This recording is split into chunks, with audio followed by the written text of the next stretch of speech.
My wife said, "I want a hall pass for my birthday." I said, "Granted." She didn't.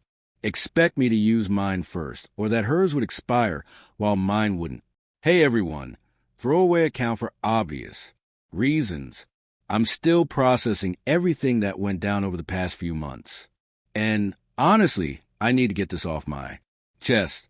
This whole situation has been a complete mess from start to finish, and I'm not even sure where to begin. I'm 30, male, work in software development for a mid-sized tech company. Been married to my wife Sophia, 30, for 5 years now. No kids yet, though we've been talking about it for the past couple years.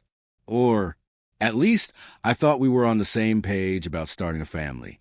Turns out there were a lot of things we weren't on the same page about. Sophia works in marketing for a trendy tech startup downtown. She's always been the more social one between us, which I actually loved about her when we first got together. I'm pretty happy staying home, working on personal coding projects, maybe having a few friends over for poker night or watching the game. Sophia, on the other hand, loves going out, networking events, girls' nights that turn into all-night parties. I never had a problem with it. We're different people, and I figured that's what made us work well together. She brought excitement to my quiet life, and I brought stability to her chaotic one. For the most part, our marriage was solid. We had our routines, shared interests in hiking and trying new restaurants, and generally got along. Well, we'd have lazy Sunday mornings reading different sections of the newspaper, take weekend trips to wine, country, and had this comfortable rhythm that I thought was what mature love looked like. Sure, we'd argue sometimes about typical married couple stuff like household chores, whose turret was to deal with her mother's endless phone, calls about her neighbor drama, or my tendency to leave coding books scattered around the living room. But nothing major. At least that's what I thought. Looking back now, I can see there were signs I missed or chose to ignore. Sophia would make comments about how we'd gotten too comfortable or how she missed the excitement of dating. She'd point out couples at restaurants who looked like they were having passionate conversations and say things like, "I bet they still have butterflies." She'd watch romantic comedies and make wistful comments about how the characters were living such adventurous lives. She started following lifestyle bloggers on Instagram who post about traveling the world with different partners, living in different cities, experiencing everything life had to offer. At the time, I thought she was just being nostalgic. I didn't realize she was comparing us to what she thought she was missing. I didn't understand that when she said she missed the excitement of dating. She wasn't talking about our dating period. She was talking about the dating she felt she'd never gotten to do. The wild, carefree, no strings attached kind of dating that her knew. Friends were constantly discussing over their expensive brunch mimosas. The problem started about 7 months ago, when Sophia joined this new friend group through work. All young single women in their late 19s who were living it up in the city like they were still in college. Names like Chloe, Bree, and Zoe, the type who'd post Instagram stories from expensive cocktail bars at 2 a.m. on a mound day. Suddenly, Sophia was going out way more often. Girls' nights became twice a week instead of once a month. She started coming home later and later, sometimes not until 1 or 2 o'clock a.m. on weekend. At first, I tried to be understanding. She was stressed at work with some big product launch, and maybe she needed to blow off steam. Plus, I trusted her completely. In 5 years of marriage, she'd never given me a reason not to. She'd always been open about where she was going and who she was with, but I won't lie, it was starting to wear on me.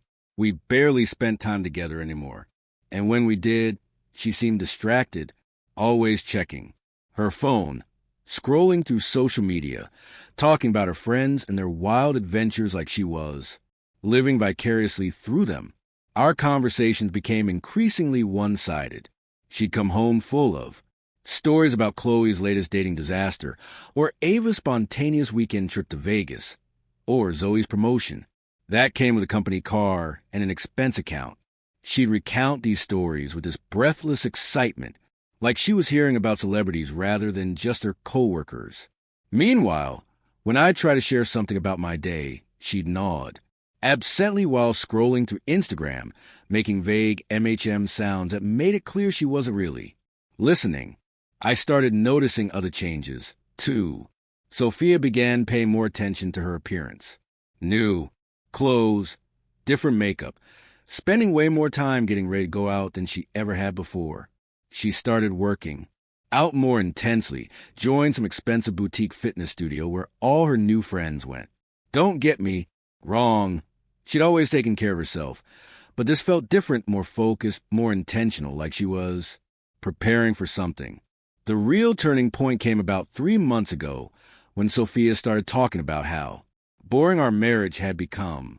Not in a mean way, but in this wistful, almost melancholy tone, like she was mourning something we'd lost. She'd make comments like, "Remember when we used to be spontaneous?" Or, "I feel like we're just roommates now." These conversations always seemed to happen after she'd spent time with her new friend group, like they'd been filling her head with ideas about what her life should look like. I suggested we plan some dates, maybe take a weekend trip to that bed and breakfast we talked about, try some new activities together, like that pottery class she'd mentioned months ago. Her response was always the same. That sounds nice, but followed by some excuse about work or plans with her friends that she couldn't cancel. When I suggested we try cooking classes together, she said she was too busy. When I found a hiking group we could join, she claimed her new workout schedule was too demanding. When I even suggested something as simple as having a regular date night at home with no phones, she looked at me like I'd suggested we take up medieval reenactment. It was frustrating, but I figured we were just in a rut. All marriages go through phases, right? The honeymoon period ends. Real life sets in, and you have to work to keep the spark alive. I thought that's what we were dealing with. I kept telling myself that once things settled down at her work, once the novelty of her new friend group wore off, we'd get back to being us again. I was patient, understanding, supportive. I thought I was being a good husband by giving her space to figure out whatever she was going through. What I didn't realize at the time was that Sophia wasn't trying to rekindle our spark. She was questioning whether she wanted the spark to be with me at all. Then came her birthday. Sophia turned 30 last month, and she'd been building up to it for weeks, like it was some major milestone, making all these elaborate plans with her friends, talking about how it was going to be the best birthday ever, how she wanted to do something memorable for once. She booked a weekend at some fancy spa resort in Napa with her girlfriends, the kind of place that charges $200 a night for a basic room. I was fine with it, even encouraged her to go. Actually, I was kind of looking forward to having the house to myself for a couple days to catch up on some side projects and maybe have the guys over for poker without worrying about the noise level. The night before she left for her birthday weekend, we were having dinner at home. Nothing fancy, just takeout from our usual Thai place because Sophia said she was too excited to cook and I can barely make toast without burning it. Sophia was scrolling through Instagram, showing me pictures from her friends' various adventures, club photos where they all look like models, vacation shots from expensive trips. You know the drill. She was commenting on each picture, like she was narrating a documentary about the fabulous lives of single women in their 30s. Then out of nowhere, she set her phone down and got the serious look on her face. The kind of expression people get when they're about to ask you to help them move or tell you they accidentally dented your car. "I want to ask you something," she said, "and I need you to really think about it before you answer." I put my chopsticks down, suddenly feeling like this wasn't going to be about weekend plans or what to watch on Netflix. There was something in her tone, a kind of nervous excitement that made my stomach clench. "Okay, shoot." She took a deep breath like she was preparing for a job interview. "I want a hall pass on my birthday." I blinked at her, sure-eyed, misheard. "A what now? A hall pass?" like permission to, be with someone else just once just for my birthday weekend. I sat there for a moment trying to process what she just said. My wife of 20 years, the woman who'd promised forsake all others, was asking for permission to cheat on me as a birthday present. The audacity of it was almost impressive in its sheer brazenness. Are you serious right now? I asked, keeping my voice level, even though my heart was starting to race. She nodded, looking nervous but determined, like she'd rehearsed this conversation in her head multiple times. I've been thinking about it a lot. We've been together since we were in our early 20s. We've only been with each other ever. Don't you ever wonder what it would be like with someone else? Honestly, number I didn't wonder. I'd chosen Sophia, and that choice meant something to me. It meant I was done looking, done comparing, done wondering about greener grass. But clearly, it didn't mean the same thing to her. So, let me get this straight, I said slowly, setting down my water glass. With deliberate care, you wanted to give you permission to sleep with someone else? It wouldn't mean anything, she said quickly, like she prepared this part of the speech, too. It would just be physical, just curiosity. It wouldn't change how I feel about you or our marriage. I almost laughed. The idea that sex with another person wouldn't mean anything or change our marriage was so naive, it was almost cute. Almost like saying you could just try heroin once to see what it's like, and it wouldn't affect anything else in your life. And I assume you already have someone in mind.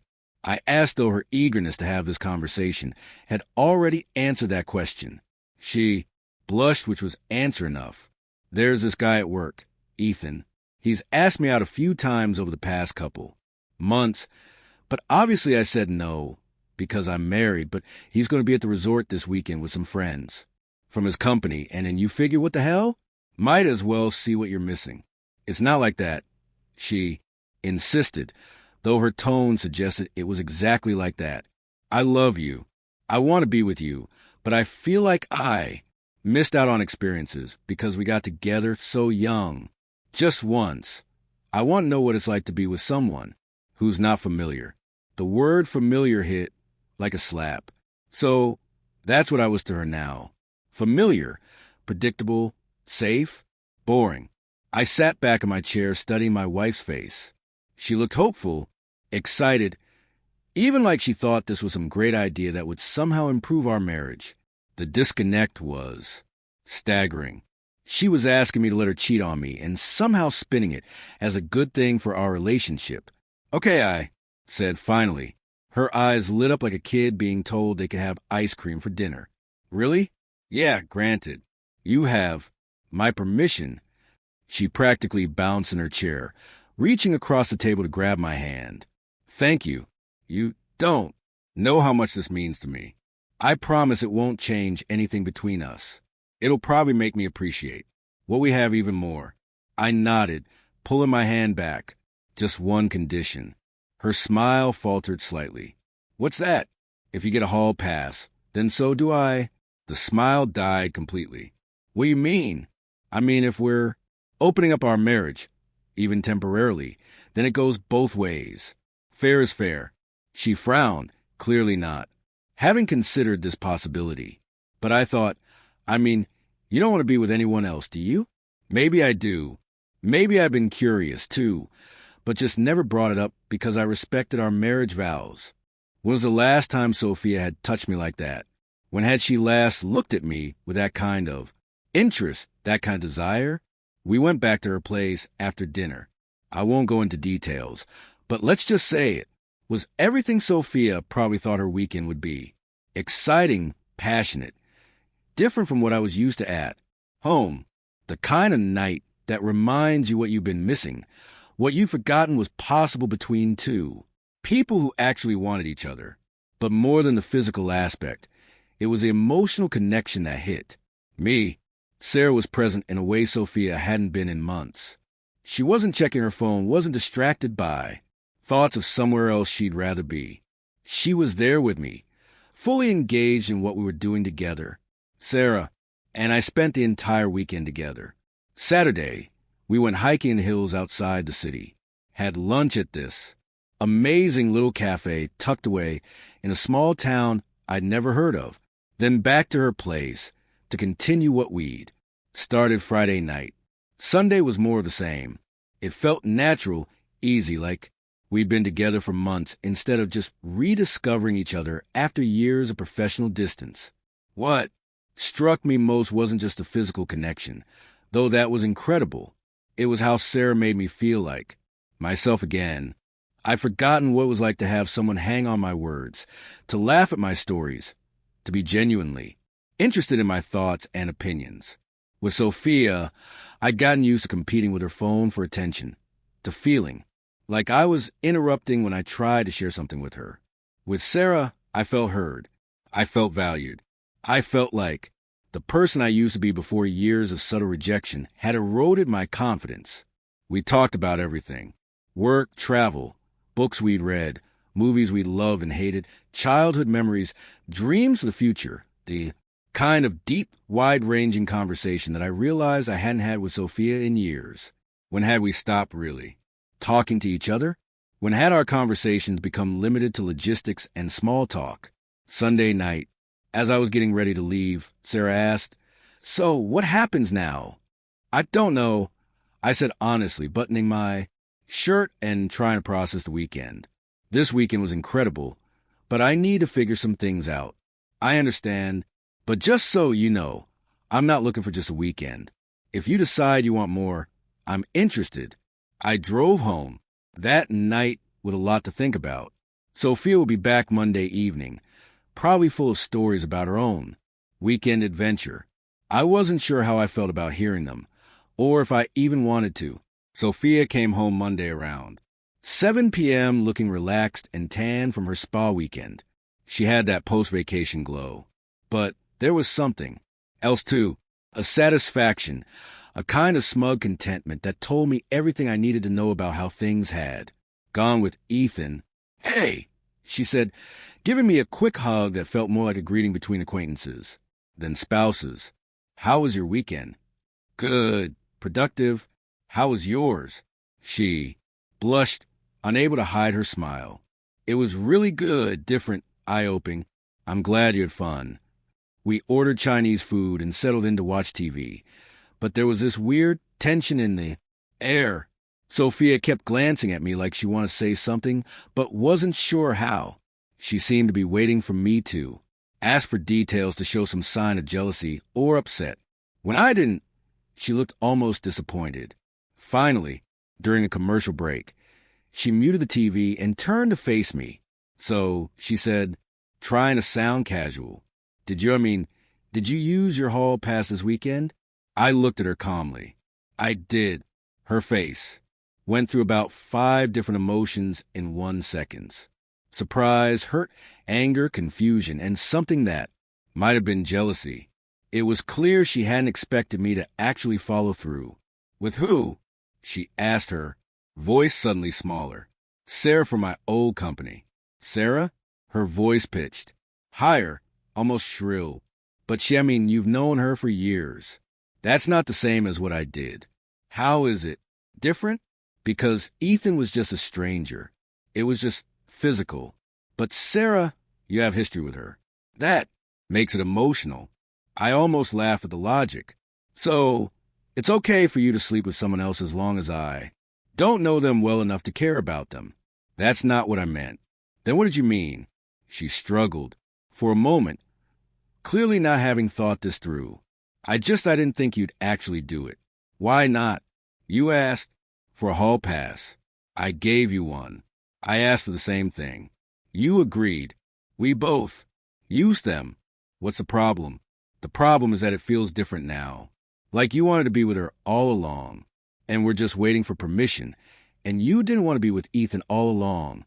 She went quiet at that, realizing her hypocrisy was showing. We finished dinner in uncomfortable silence, the Chinese food tasting like cardboard in the suddenly tense atmosphere. Over the next week, things were weird between us in a way they'd never been before. Sophia seemed to be waiting for something Some sign that her weekend adventure had somehow improved our marriage like she'd promised it would. She kept making little comments about how refreshed she felt, how the weekend had given her perspective on what really mattered. But if anything, I felt more distant from her than before. Every time I looked at her, I thought about her excitement at the idea of being with someone else, her assumption that I'd just sit home alone while she explored her options, the way she blushed, talking about Ethan, the careful way she'd packed for her, weekend the new lingerie and expensive dress.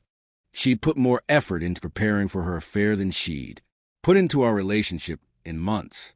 Meanwhile, Sarah and I were texting regularly. Nothing inappropriate, just friendly conversation. But I found myself looking forward to her messages more than I looked forward to coming home to Sophia.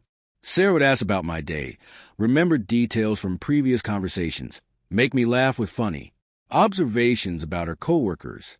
It was a kind of easy, natural communication that I realized had been missing from my marriage for a long time. The following Friday, Sophia brought up the hall pass situation again. I think we should talk about what happened last weekend, she said, sitting down across from me at the kitchen table like we were about to have a business meeting. Okay, what about it? Well, we both got out of our systems, right?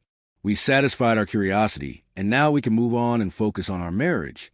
I stared at her, genuinely amazed by her assumption. Is that what you think happened? Isn't it, Sophia? You asked for a hall pass for your birthday. One weekend, one experience. But that doesn't mean everything just goes back to normal afterward. What do you mean? I mean, you open a door that can't be closed. You made it clear that our marriage vows don't mean the same thing to you that they mean to me. You can't just take that back now that you got what you wanted.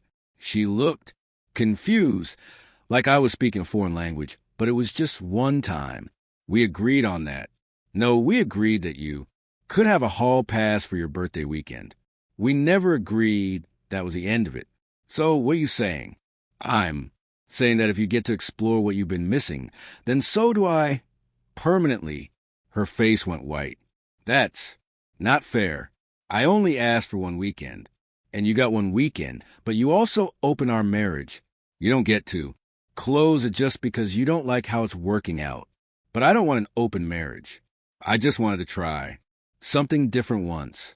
Then you should have thought about that before you asked. Sophia started crying. Real tears this time, not the manipulative kind. This is what I wanted.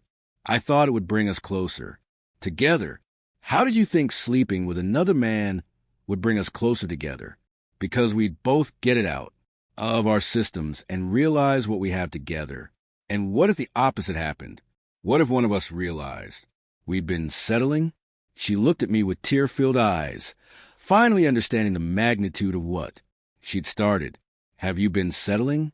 I thought about Sarah, about how easy it was to talk to her, how she seemed genuinely interested in what I had to say, how she didn't make me feel like I was boring or that our time together was something to endure rather than enjoy.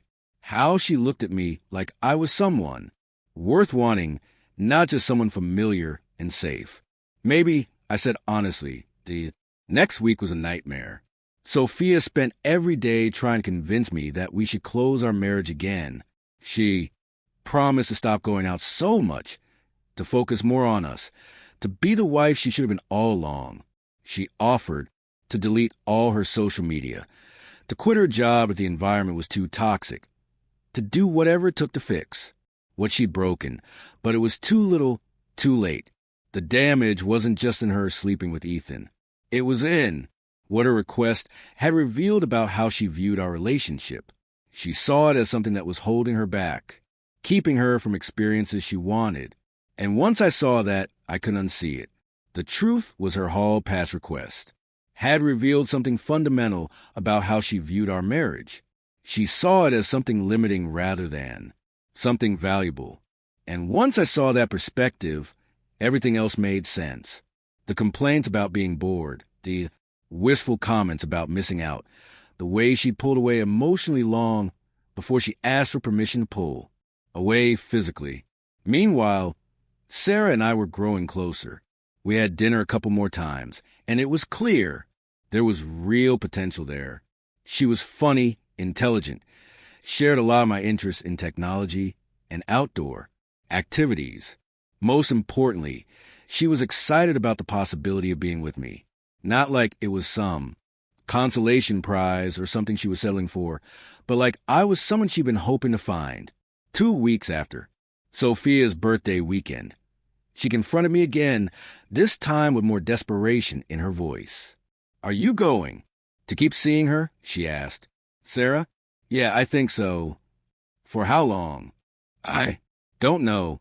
As long as we're both interested, I suppose." "And what about us? What about our marriage?"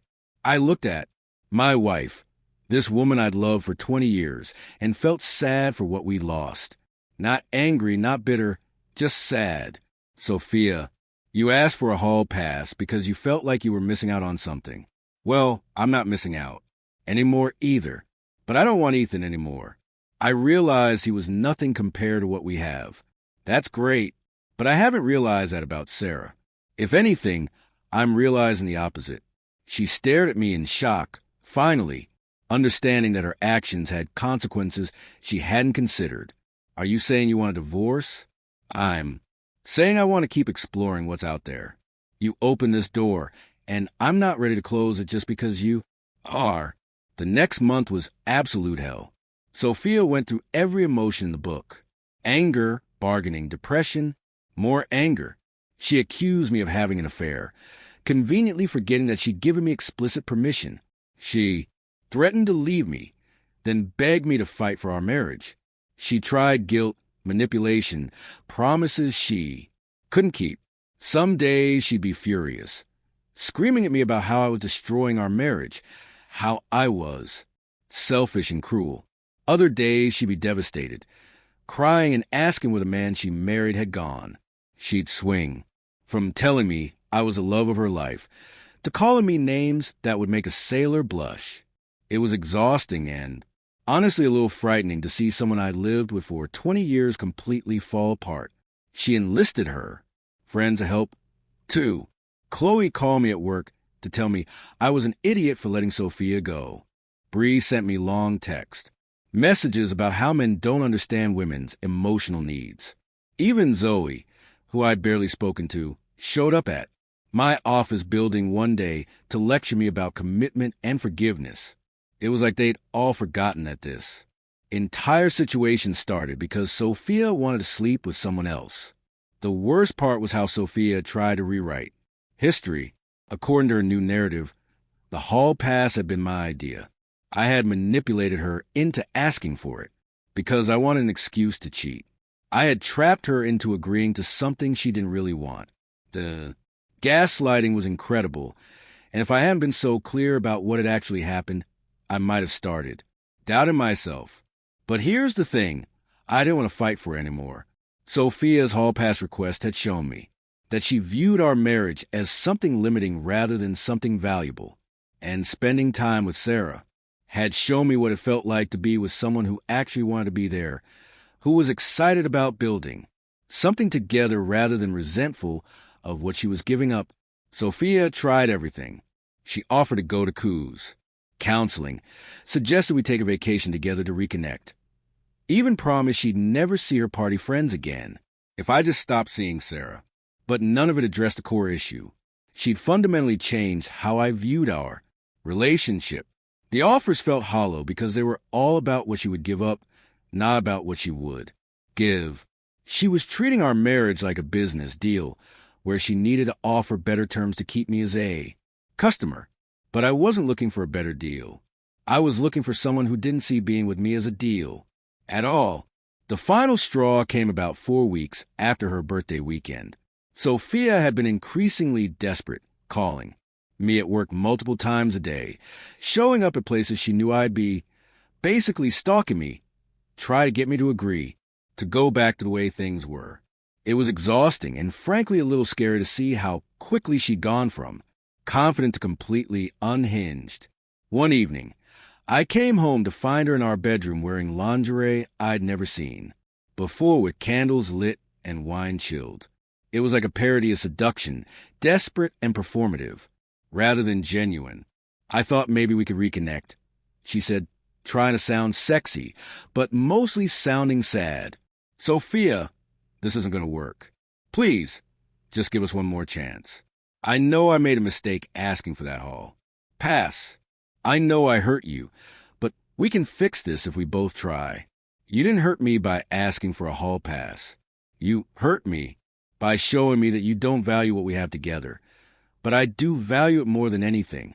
No, you value the security of it, the comfort of having someone who loves you while you figure out what else you want. That's not the same thing. She started crying again, ugly sobs that shook her whole body. I just want things to go back to the way they were. They can't. You can't unknow what we both know now, which is what? That you'd rather be somewhere else with someone else if you thought you could get away with it. I filed for divorce. The next week, Sophia was devastated but not entirely surprised. She'd spent the previous month watching our marriage crumble in real time, and I think part of her knew it was inevitable from the moment she'd made her birthday request. The divorce proceedings were relatively amicable, at least from a legal standpoint. We split our assets 50-50. No alimony since we both had good jobs, and no kids to complicate things. Sophia kept the house, since she could afford, the mortgage on her own, and I frankly wanted a fresh start somewhere that didn't remind me of 7 years of gradually growing apart. I moved into a downtown apartment closer to where Sarah lived, a modern place with floor-to-ceiling windows, and none of the accumulated tenor of a relationship that had slowly died. The whole process took about 4 months, during which Sophia alternated between trying to win me back and being furious that I wouldn't cooperate with her vision of how this should all work out. During that time, Sarah and I continued dating, and it became clear that this was developing into something serious. She was everything Sophia hadn't been in the final years of our marriage: attentive, enthusiastic about spending time together, grateful for the relationship rather than resentful of it. When I told her I was filing for divorce, she didn't push or pressure me to move faster. She just said she'd be there when I was ready, and she was. Sophia tried to reach out a few times during the divorce process, usually when she'd been drinking.